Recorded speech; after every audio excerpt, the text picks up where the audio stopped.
Hi guys, Brandy here from Sewing Back. We're in the kitchen and we're going to finish our bone broth project, and that means we are going to pressure can our bone broth. So the first place you really need to start with is whatever your manual is for your pressure canner. If you don't have a pressure canner, you could take your bone broth and you can freeze it. You could refrigerate it for a little bit. Freezing would give you more time, but you can't water bath can safely your bone broths, okay? You have to pressure can them. Now, I have been using for the last over a year the Presto pressure canner.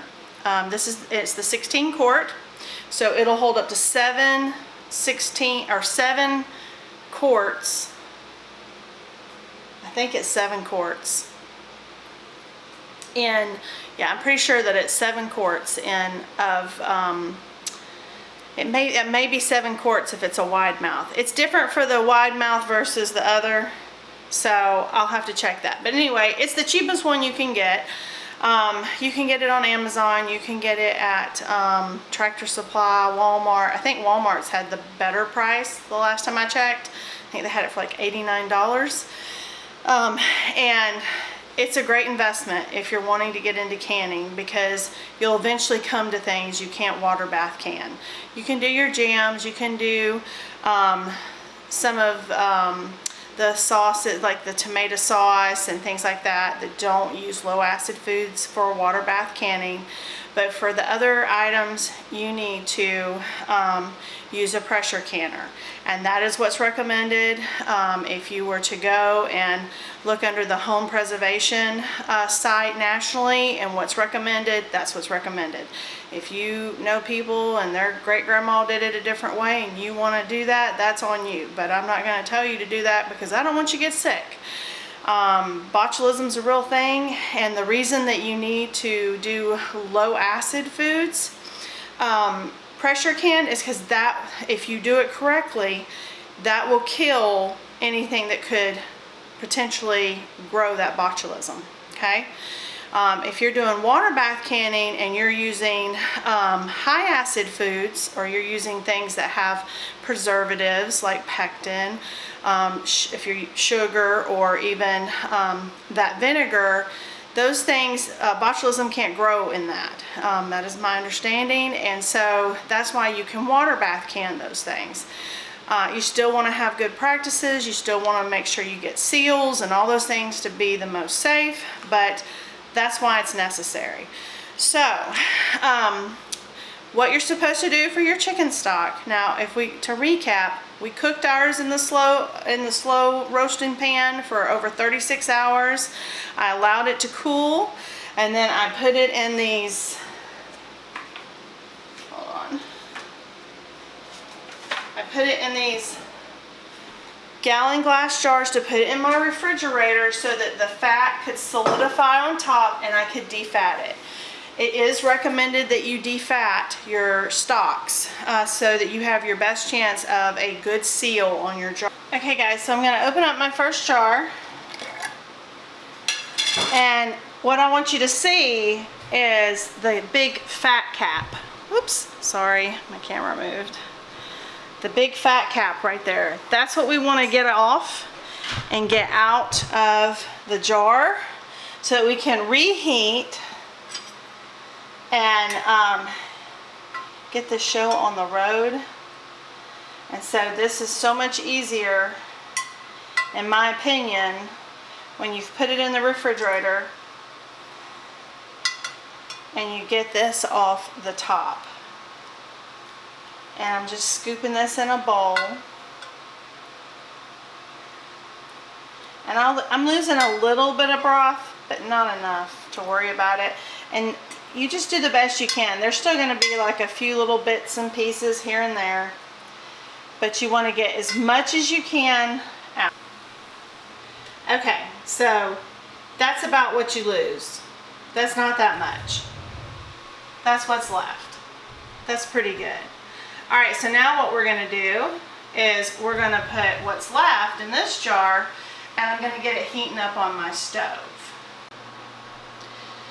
Okay, so you can see that that 1 gallon filled up my green pot. And so what I'm going to do, because this has to go in phases, because I can't fit 9 quarts of bone broth in my pressure canner at a time.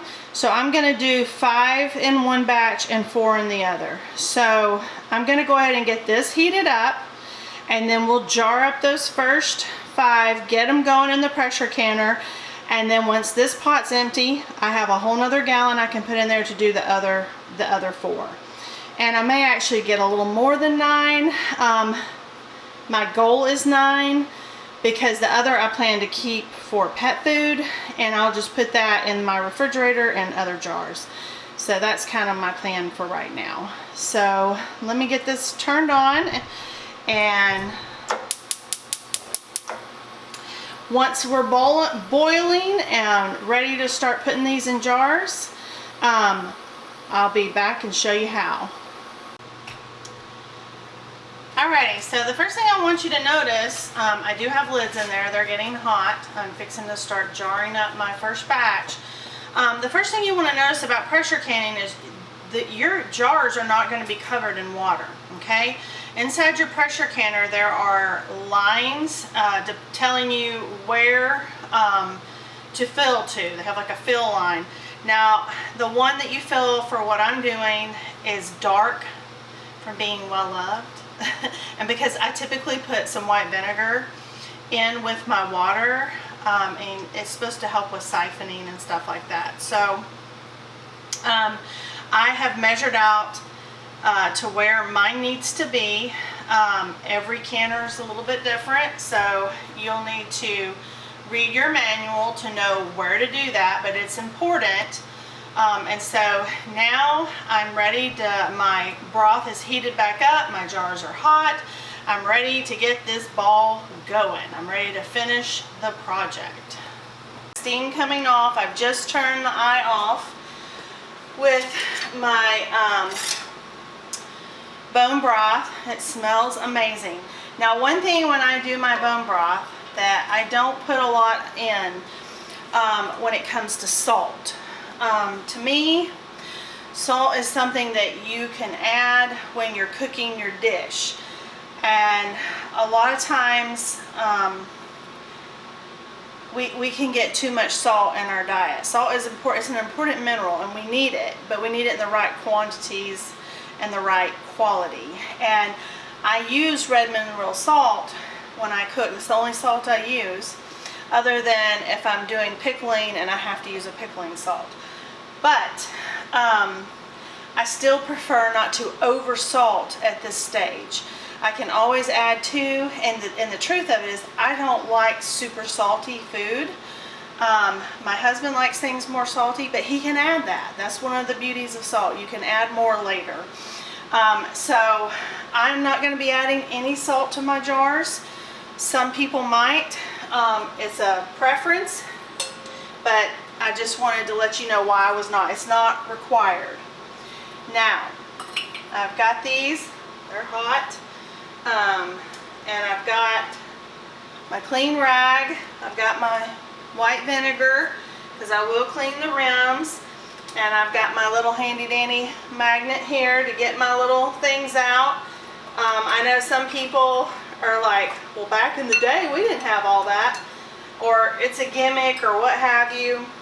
And a lot of people are like, well, I just eyeball headspace. I've heard several YouTubers that say that, and I understand that. I just want to be safe. And while I do kind of have an idea about headspace and things like that, I still like to just check it to give me peace of mind. And if you're showing people how to do something, you need to show them how to do it correctly, because everyone doesn't know. Okay, and I'm double checking my book for chicken stock, and it says to leave a 1-inch headspace. So with that, I'm going to take my hot, those are really hot, and I want to move it a little bit closer to my green here, my green pot, because I really don't want to spill it on my stove.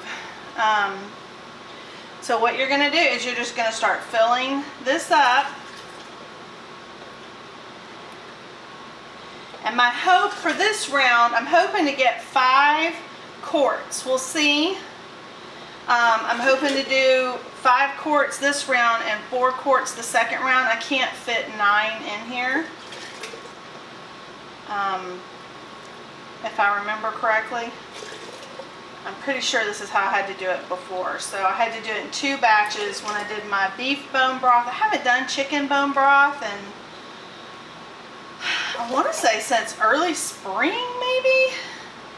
I don't know. Honestly I can't remember. Alright, so I'm probably going to be able to put 1 more. That looks pretty good. So I'm going to take this off.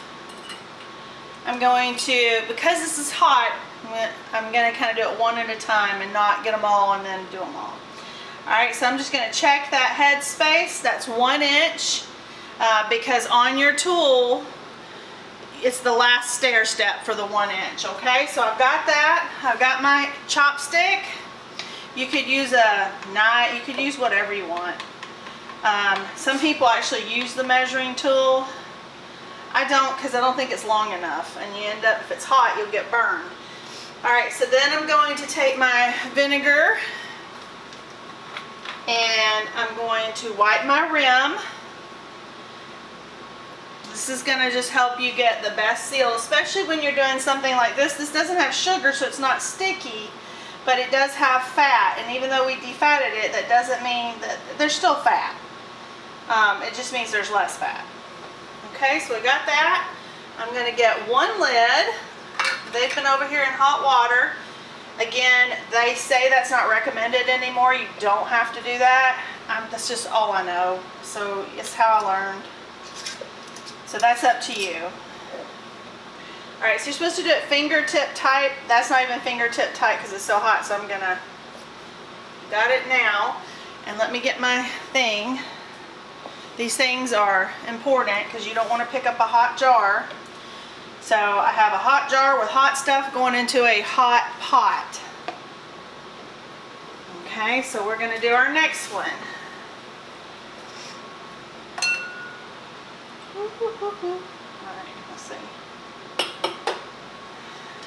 I'm going to fill it up.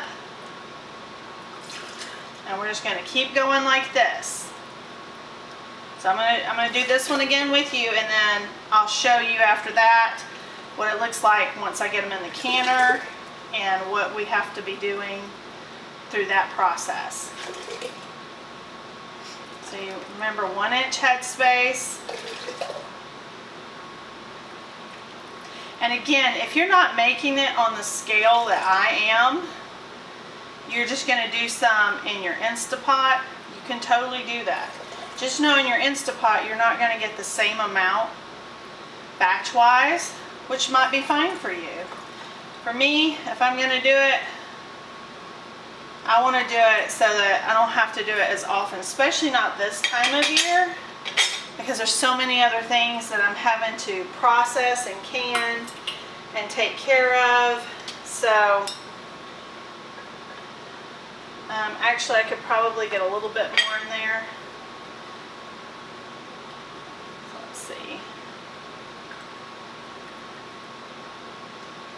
I just have to really wipe that rim well. That's good. Alright, so now we're going to debubble.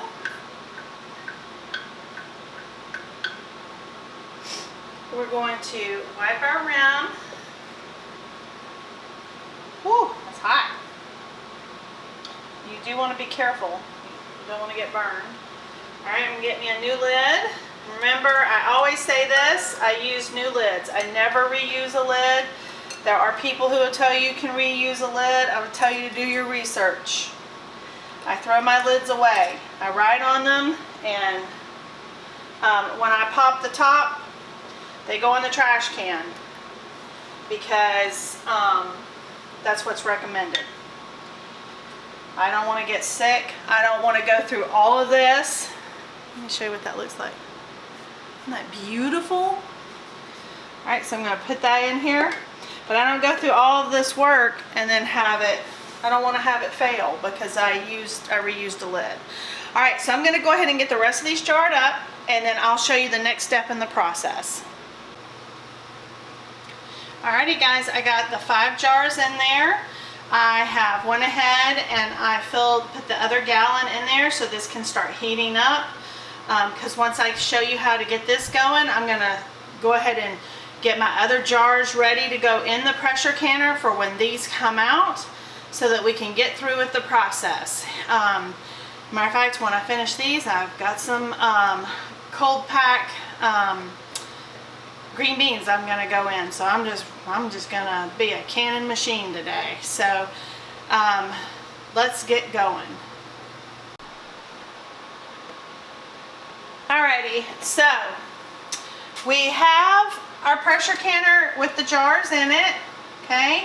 So you wanna make sure you got it on the eye. So the next part that we need to do is we have to line up. It has like this little V on the top. There's a V on this side on the black thing, and you're gonna line these up. Oh, before you do that, you wanna look through this hole. You put it up towards the light and make sure you can see the light coming out of that hole right there so that you know there's no blocking. That mine's good. My gasket's oiled, which is this is your gasket. Just like if you have an Instapot, you have a gasket. You want to keep those oiled. They last longer, but they're not eternal. Sometimes you have to replace them. Okay, so the next thing you're going to do is you're going to lock it down, okay? Now, if you have a different canner, like an All-American, theirs is a different procedure. This is for the Presto. I do not have an All-American canner. I've seen how you do it. Maybe at some point I'll invest in one of those, but I'm happy with this for now. All right, so now I'm going to turn my heat up. This is my high burner, and actually I take that back. I forgot what kind of canning I'm doing. Okay, so what I got to do, I got to switch, because I've tried canning on this eye before, pressure canning, and because this has got the double burner underneath, it's great for water bath canning, not so great for pressure canning. So I'm actually going to turn that off, move it. I'm going to switch plates. So I've got them switched on the stove, and I'm going to go ahead and turn on my eye to high heat to get it going. Okay, so what you're looking for is, you're definitely watching your gauge here, because we want 11 pounds of pressure. Okay, so we're wanting it to get up to that 11 pounds of pressure, but it's not going to do that until we can get this little button right here to pop up. If you think about on your Instapot, when it's coming to pressure, it has that little I don't know, button, whatever you want to call it. It pops up at the top. The other thing you're looking for is a steady stream coming out of the thing we checked to make sure we could see the light, because that's what you're going to put, let me see, that's what you're going to put your weight on. Now, I know some canners, they have different size weights. With the Presto, it's just this. And once you have that steam coming up for 10 minutes straight, and this is popped up, then you can put the weight on, okay?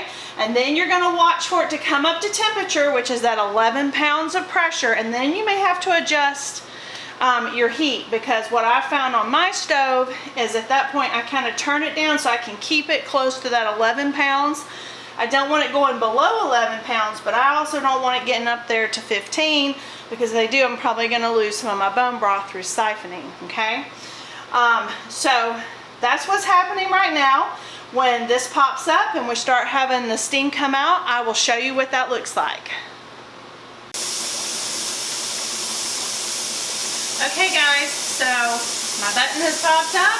I've had a steady stream of my steam coming out for more than 10 minutes now. So it is time to take our handy dandy weight, our Presto weight.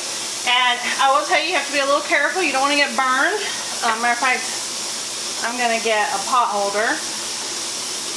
And I'm gonna come and I'm gonna place it just like that, okay? And what I'm watching for is I'm watching on my gauge to get up to that 11 pounds of pressure. When I get up to 11 pounds, I will start my timer. These have to process, because I did quart-sized jars, for 25 minutes, okay? Now, if you did pints, it would be 20 minutes, but we did quarts, so it's going to be 25. Now, what if you did quarts and pints? You're still going to go with the largest jar, so it'd still be 25, okay? So all I have in there are quarts, and so we'll do 25, but we've got to wait till we get to that.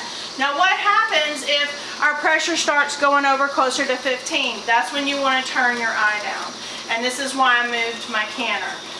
Because on that other eye, it is a double eye, and even on its lowest setting, it's challenging to keep this within that pounds of pressure that you want. This will rock a little bit as you're getting there, but if you start getting too far over, it's going to really start rocking and rolling, and that's like, hello, we don't want that. We want it just nice and easy, steady as you go, okay? So that's what we're looking for, and when I get up to pressure, I'll show you. Okay, so as you can see, I am at, let's see if I can make it closer. There we go. As you can see, I'm at about 13 pounds of pressure. That's great. I mean, you're not going to keep this perfect at 11 the whole time. It's going to have some variation here and there, but you don't want it going below, okay? So this is at a good level. If you start seeing it go up closer to that 15, then this is when you would want to maybe turn your heat down just a little bit, not too much, but enough to keep it in that pressure range. So that's what you're looking for, and so now you can set your timer for 20 minutes if you're doing pints, 25 if you're doing quarts, which I am. Okay guys, so my timer just went off. These have been processing for 25 minutes, so now I'm going to turn off my stove, and I'm not going to touch anything. I'm going to wait for the pressure to come down off of the gauge, okay? I'm going to wait for my button to go down. Once that happens, then I can remove the weight, and then I usually wait another 5-10 minutes or so before I will turn my lid and take it off. Once I do that, I'll show you what the jars look like. I will pull them out because I have another set to go in. But what I have to check is once I do this, because some water does come out and steam comes out, I may need to add a little bit more water back in for the second batch. I've already got those jars ready to go. As you can see, they're over there. And so I'll have to go through this again. That's just how easy it is. It's really that simple, and anyone can do this. And if you're starting a pressure canning project, bone broth to me, and like green beans, the raw pack method are some of the easiest ones to kind of gain some cred with, okay? And so you kind of build up that experience, and then it'll help you to want to try other things, you know, and you'll build up confidence and courage to do that. But it's that easy. I'll show you what the jars look like when I take them out, and then you wait 24 hours, you loosen your bands. If you need to clean your jars off, you do. You label them and you put them on the shelf, and that's it. So one more thing to do, one more thing to go, and then we're done. Alright guys, so my pressure gauge has come down, as has my little button pop-up thing. It has come back down. So this is now safe to take off the weight. So I'm going to take it off. You do want to use a pot holder. And I'm going to put that down over there.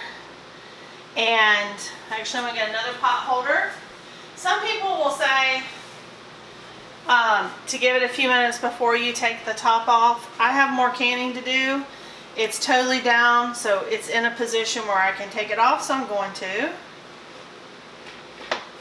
Always open it away from your face or your skin. It's hot.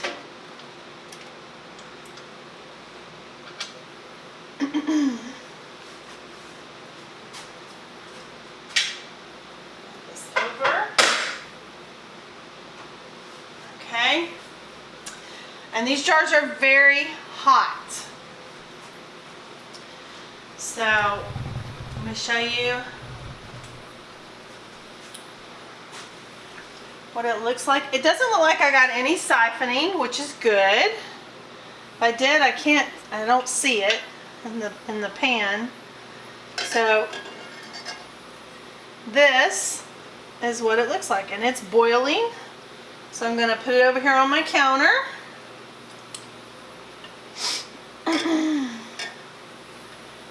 I'm not gonna mess with this. I'm gonna let it sit for about 24 hours.